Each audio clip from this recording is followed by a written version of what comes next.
Mr. President, I want to speak today, as many of us have been talking about today, about not just the high price of gasoline, but all of the pressures on American families that come with that. And when I say families, I mean in the broadest sense of that word. I think the presiding officer knows how much he has advocated on behalf of people that are suffering under the weight of high gasoline prices, and he's been an articulate and forceful advocate for action. So we're finally at the point where we're at least debating the action we should be taking. I wanted to talk about prices. When the average American family goes to the grocery store, or whether they go to fill up their tank, whether they try to pay for college or health care, fill in the blank. It seems like everything in their lives is going up at a time when their wages are at best flattening out, or in some cases actually going down. So the price of everything goes through the roof for these families.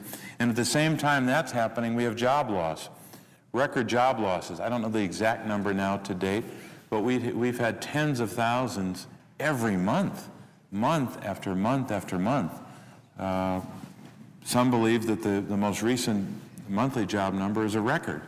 Even if it's not a record, even if we're off by a couple thousand, it's far, far too high. And in Pennsylvania, this is not just a problem in inner cities where a lot of people's incomes are low. This is a problem across a state like Pennsylvania. We have a state that has some large cities and bigger communities population-wise, but we have a very rural state. We've got millions of people in Pennsylvania who live in so-called rural areas by the demographics. These are people that have to travel great distances to get to the grocery store, to make transactions for a business, to get their family to where they have to get to. So gas prices in some ways disproportionately adversely affect those who live in rural areas or in small towns. We have in Pennsylvania, I think, more than maybe any other state, and sometimes as many states as you can talk about combined, a lot of two-lane roads. So the distance between one place and another isn't just the mileage, but it's the road you take. Obviously, on a two-lane road, you have traffic going in both directions. You can't go as fast.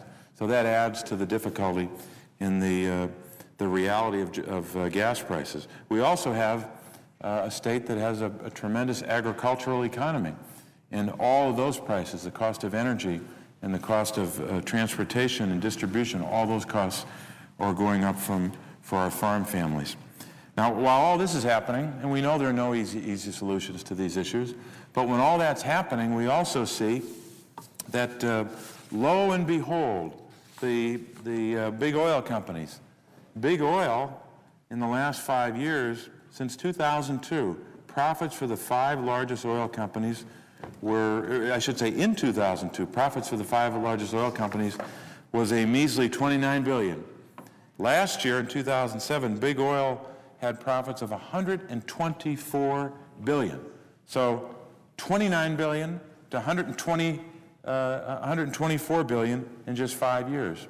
Now, I don't think there's very few, if any, American families, especially middle-income and lower-income families, who were under the weight of these prices I just talked about. I don't think any of them had their incomes go up by 3 times or 4 times or 5 times. So the reality here is that big oil has gotten too much.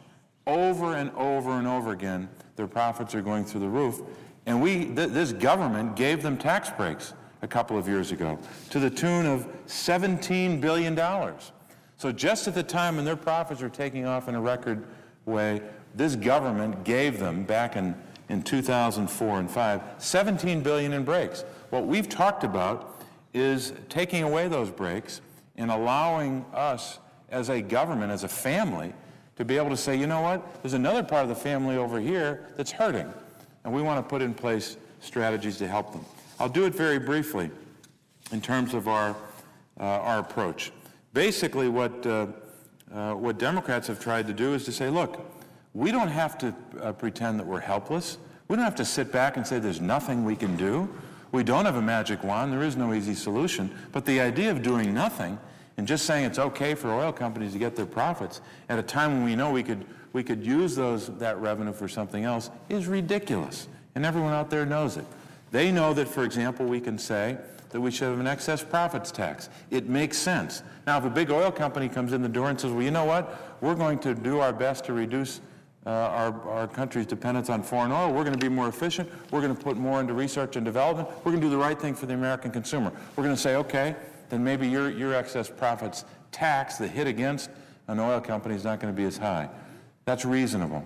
But at the same time, a lot of people out there know that a lot of high percentage of the cost of the increase in the price, a barrel of oil, is from speculation by people on Wall Street, people that have money and power and influence, the ability to get information like that and to make a huge financial profit. We should crack down on speculation, and we can do that.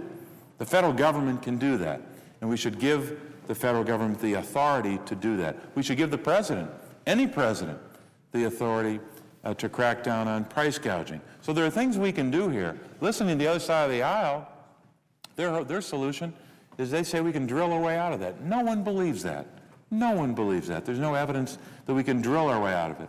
If anything, that keeps our dependence on oil, not just foreign oil. So I think this idea that we just have to sit back and do nothing is really not worthy of a long argument. So we've got to end our addiction to oil. We've got to take specific and targeted steps to not just reduce our dependence on foreign oil, but to provide some equity here for the American family. And I think that a lot of the solutions that Democrats have talked about have been very practical. An excess profits tax, taking away those tremendous billions of breaks that oil companies have had, and also getting tough on the speculators, the people who are making a lot of money in the market, is another very practical way. So Democrats have offered a practical set of solutions, and we are waiting for the other side to come up with their solutions to the pressure felt by the American family.